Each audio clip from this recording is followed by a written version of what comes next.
Hello दोस्तों, आपका स्वागत है हमारे इस वीडियो में। आज का वीडियो बहुत ही इंटरेस्टिंग होने वाला है। आज जो टॉपिक हम आपके लिए लेकर आए हैं वो है ब्लॉकचेन। आपने बिटकॉइन के बारे में तो जरूर सुना होगा।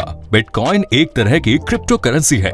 आप कह सकते हैं ऐसी करेंसी जो कैश न होकर सिर्फ डिजिटली एग्जिस्ट करती है। बिटकॉइन भी इसी ब्लॉकचेन टेक्नोलॉजी पर आधारित है।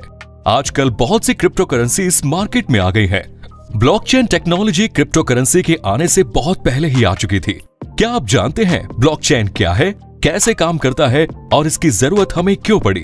ये सब कुछ हम जानेंगे आज इस वीडियो में। तो दोस्तों, बात है सन 2020 की। अनअकैडमी, माइक्रोसॉफ्ट, विप्रो और जूम जैसी बहुत सी बड़ी कंपनीज के डेटा को हैक करके चुरा लिया गया था। यहाँ पर बात करें अनअकैडमी की, तो अनअकैडमी के 1 करोड़ से ज्यादा यूजर्स का डेटा चोरी हो गया था, जिसमें उनका यूजर नेम, पासवर्ड सहित उनके अकाउंट से जुड़ी और भी बहुत सारी जानकारियां थी। ये बात सामने तब आई जब यूएस की एक साइबर एजेंसी ने देखा कि डार्क वेब पर अनअकैडमी के यूजर्स का डेटा बेचा जा रहा है। इसके अलावा लगभग हर साल ऐसे ही बहुत से केसेस सामने आ रहे हैं। आजकल हम लोग इंटरनेट का यूज बहुत ज्यादा करते हैं। बहुत से इंफॉर्मेशन हम इंटरनेट के द्वारा एक दूसरे से शेयर करते रहते हैं। पर क्या आप श्योर हैं कि हमारा डेटा सेफ है, या हमारे डेटा को हमारे और जिसको हम डेटा सेंड करते हैं उसके अलावा कोई नहीं देख रहा है? जब ऐसी बड़ी बड़ी कंपनीज का डेटा ही सेफ नहीं है तो हमारा डेटा कैसे सेफ रह सकता है? इस प्रॉब्लम का एक सोल्यूशन है, वो है ब्लॉकचेन। ब्लॉकचेन एक डिस्ट्रीब्यूटेड लेजर टेक्नोलॉजी है जिससे हम किसी भी इंफॉर्मेशन को डिसेंट्रलाइज्ड वे में स्टोर करते हैं। मतलब एक इंफॉर्मेशन को एक से ज्यादा जगह पर स्टोर करते हैं। इसके बारे में आगे और भी जानेंगे। हम सबसे पहले जान लेते हैं इसकी हिस्ट्री को।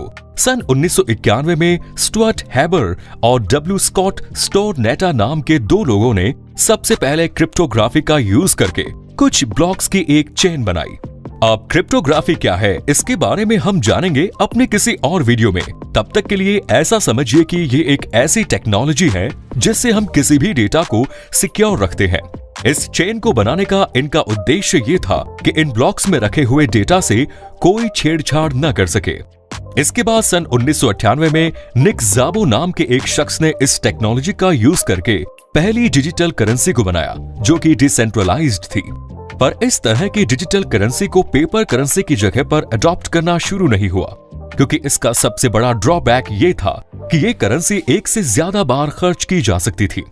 जैसा कि आप जानते हैं कि अगर आपके पास 100 रुपए है तो उसे आप एक बार ही 100 रुपए की कीमत के हिसाब से खर्च कर सकते हैं, उससे ज्यादा नहीं। इस प्रॉब्लम को दूर किया था सातोशी नाकामोटो नाम के एक इंसान ने। हालांकि ये नाम सिर्फ एक ऑल्टरनेट नाम है, असल में इसके पीछे कौन था आज तक इसका कोई पता नहीं चल सका। इस करेंसी के बारे में सन 2008 में एक रिसर्च पेपर में पब्लिश किया गया। इन्होंने एक ऐसी करेंसी बनाई थी जिसका ट्रांजैक्शन सिर्फ एक बार ही हो सकता है। हम जिस ब्लॉकचेन मॉडल का यूज आज कर रहे हैं वो मॉडल सबसे पहले सातोशी नाकामोटो ने ही बनाया था। इस तरह की करेंसी को 2009 में पब्लिक कर दिया गया।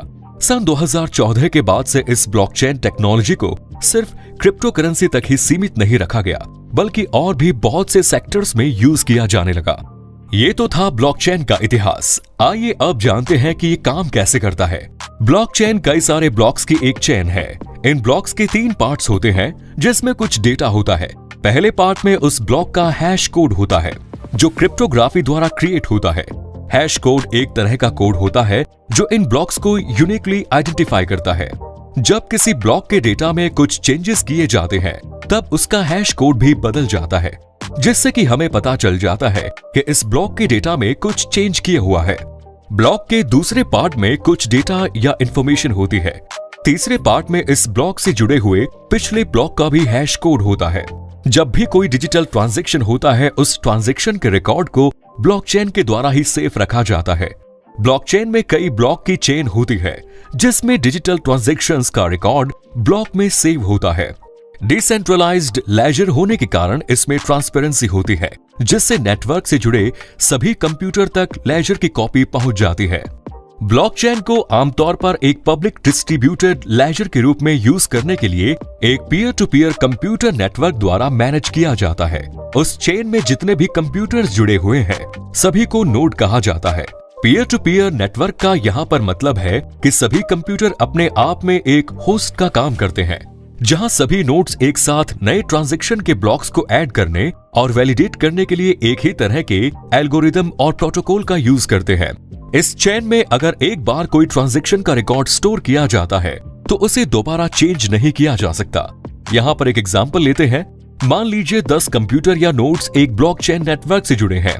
उसमें से एक नोड से दूसरे नोड को 100 बिटकॉइंस भेजने हैं। यहाँ पर इस ट्रांजैक्शन का एक ब्लॉक बनेगा और ये ब्लॉक हर नोड के पास कॉपी होकर जाएगा। अब अगर उसमें से एक कंप्यूटर कहता है कि 200 बिटकॉइन भेजने हैं, तो इसके लिए बाकी के नोड्स उस ब्लॉक को चेक करेंगे और देखेंगे कि ट्रांजैक्शंस कितने बिटकॉइंस का होना है। बाकी के सभी नोड्स के पास तो वही पहले वाला ब्लॉक होगा जिसमें ट्रांजैक्शन 100 बिटकॉइन का है, तो बाकी के नोड्स उस 200 बिटकॉइन कहने वाले नोड की बात से एग्री नहीं होंगे। तो चलिए उसकी ये रिक्वेस्ट कैंसिल हो जाएगी और ट्रांजैक्शन सिर्फ 100 बिटकॉइंस का ही होगा।